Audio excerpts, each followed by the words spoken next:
نحمده ونصلي ونسلم على رسوله الكريم وعلى آله وصحبه أجمعين. السلام علیکم ورحمۃ اللہ وبرکاتہ. جناب ناظرین، دل دکھی ہوتا ہے، بڑا افسوس ہوتا ہے. ذات مصطفیٰ صلی اللہ علیہ وسلم وہ عظیم بلند رتبہ ذات. ہمارے علماء نے لکھا ہے کہ اگر کوئی یہ کہہ دے نبی پاک علیہ الصلوۃ والسلام کے بارے میں کہ حضور کے کپڑے میلے تھے، یعنی حضور کی ذات اور حضور سے نسبت والی کسی چیز کے بارے میں اگر کوئی ہلکا جملہ بول دے تو اس کے ایمان کا خطرہ پڑ جاتا ہے، ایمان اس کا ضائع ہو سکتا ہے. ایک بدبخت ہے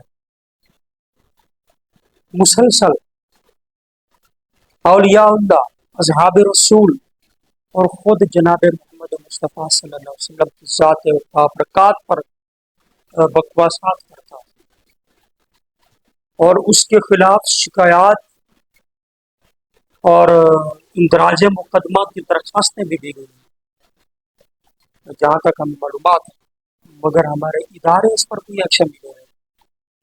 اور اگر کبھی غازی علم الدین شہید اور غازی ممتاز حسین قادری شہید کا وارث کو نکل آیا تو پھر سب کو ایک حرکت آ جائے گی اور عجیب حرکت آ جائے گی اور پھر سارے ہی جو ہے وہ ٹوٹ پڑا ہے.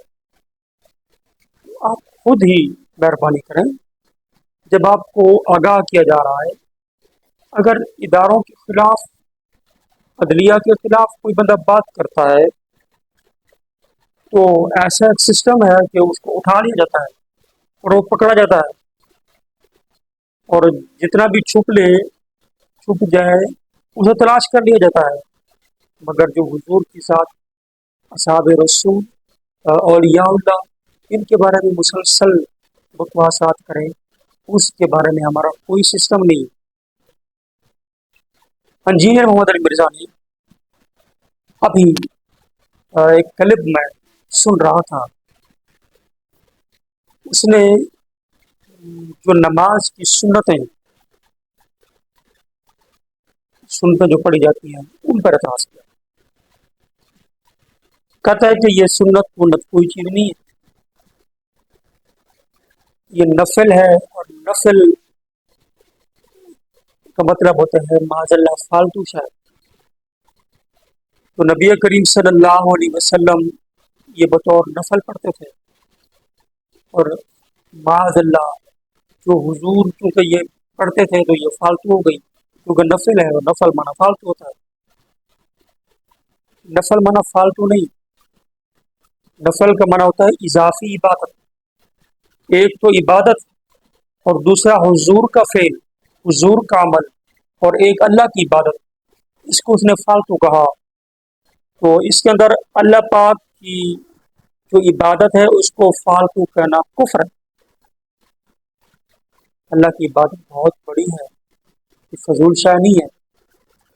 اور نبی پاک علیہ الصلوۃ والسلام کا وہ بتا بھی رہا ہے کہ یہ حضور پڑھا کرتے تھے، پھر بھی اس کو فالتو کہہ رہا ہے.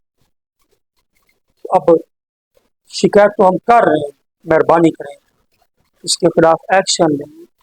اس پر جو مقدمہ دفعات جو بنتی ہیں اس کے بیانات کی روشنی میں علماء نے بتایا ہے، ایکشن لیں، اسے سزا دیں. اگر سزا کا جو قانون ہے پاکستان میں، نظام ہے، صرف پاکستان نہیں دنیا کا کوئی ملک ہو، اگر وہ غیر فعال ہو جائے تو جرم پڑتا ہے. اب اس کے فالوورز بھی اسی طرح کہتے ہیں، مزید بڑھتے جا رہے ہیں. تو جو پاکستان جو ہے وہ ایک گھر گھر میں جنگ ہوگی، عجیب صورتحال پیدا ہو جائے گی. اس پر ایکشن لیجیے. نبی پاک علیہ الصلوۃ والسلام کی سنت کو، اللہ کی عبادت کو فالتو کہنا بہت بڑی بدبختی ہے. اللہ پاک کی بارگاہ میں دعا ہے، اللہ پاک ہمیں اس جاہل شریر کے فتنے سے محفوظ رکھے. اس کے بیان کا جو لنک ہے وہ میں ڈسکرپشن میں دے دوں گا، وہاں آپ جا کر اس کو دیکھ بھی سکتے ہیں.